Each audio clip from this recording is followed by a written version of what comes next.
Bonjour à tous, je suis vraiment très, très heureuse de vous voir ici et que vous ayez accepté de venir parler dans ce colloque qui me tient très à cœur puisque les bases de statut, c'est sujet sur lequel je travaille depuis ma thèse et je voulais vous réunir ici pour parler, pour faire un peu le point sur cette question qui semble limitée, mais qui en réalité est assez vaste.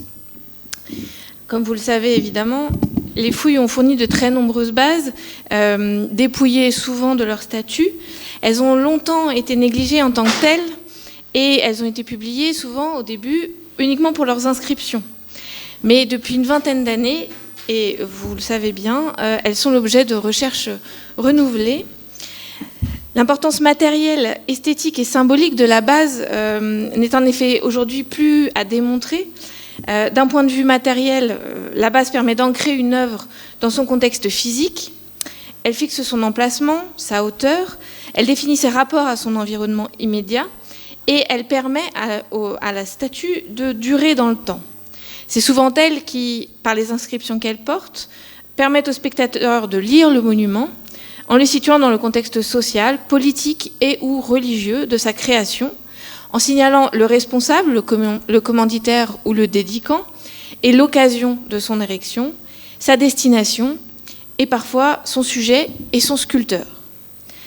D'un point de vue esthétique, elle impose par son emplacement, sa forme, sa taille et la façon dont la statue est installée sur cette base, une position et un cheminement d'observation au spectateur qui permet de comprendre l'œuvre. Au final, c'est elle qui, comme l'indiquait Didier Vivier, définit l'espace propre à l'œuvre en les dissociant de l'espace du spectateur. C'est-à-dire qu'elle définit dans le domaine de la sculpture le cadre dans et par lequel le spectateur perçoit l'œuvre. Ainsi, c'est la base qui permet de constituer une œuvre comme monument, au sens premier et étymologique, c'est-à-dire un ouvrage édifié pour transmettre à la postérité le souvenir d'une personne ou d'un événement. Par leur nombre et leur découverte, parfois en place, les bases permettent ainsi d'appréhender, dans leur contexte matériel et historique, les pratiques sociales, religieuses et politiques au fondement de la création statuaire dans l'Antiquité, y compris en l'absence de toute statue conservée. On admet donc aujourd'hui l'importance de la base et du contexte d'exposition de la statue, leur rôle non seulement dans la réception, mais dans la conception même de l'œuvre, est couramment accepté, ainsi que les traces conservées sur les bases sont de plus en plus souvent prises en compte dans l'interprétation et la restitution de la figure ou du groupe que portait cette base, au même titre que les indices architecturaux ou épigraphiques. On a la constitution de catalogues centrés sur un type de base, une région ou une période particulière, qui ont permis de faire le point sur certaines évolutions et répartitions typologiques. Les monuments de nombreux sites ont été et continuent d'être étudiés afin de reconstituer l'histoire des pratiques votives ou honorifiques, mais aussi l'histoire des paysages religieux ou civiques. On peut citer les programmes d'études des monuments d'Athènes, de l'Acropole, de Delphes, de Délos, de Pergame ou encore d'Olympie, menés par des collègues ici présents.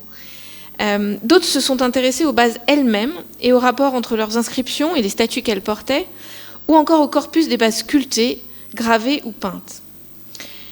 Si les recherches actuelles tentent à exploiter le plus possible ces différentes facettes, elles ont généralement mobilisé les bases sous le biais de thématiques données, comme celle des portraits honorifiques, ou de questions plus spécifiques, comme la question du remploi des monuments.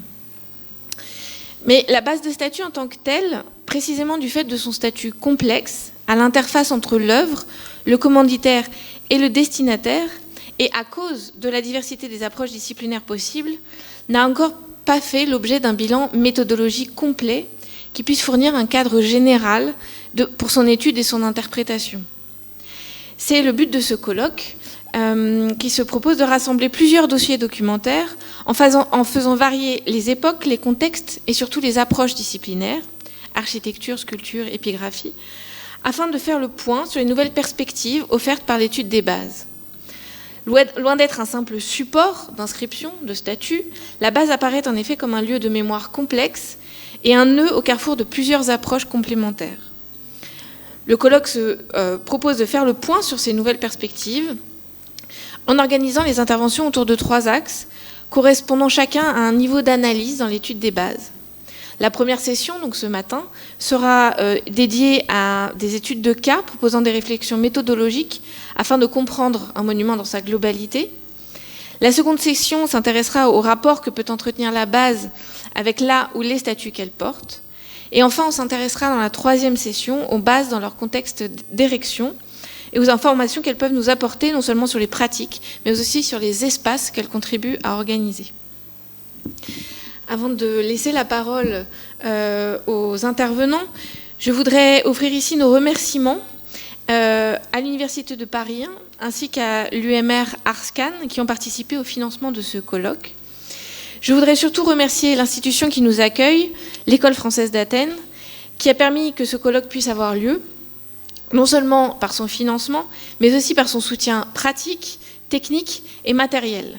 Je voudrais remercier le directeur, M. Alexandre Farnoux, qui vient de partir mais qui reviendra, ainsi qu'Amélie Perlier, directrice des études, qui sera là demain, pour leur confiance et leur aide.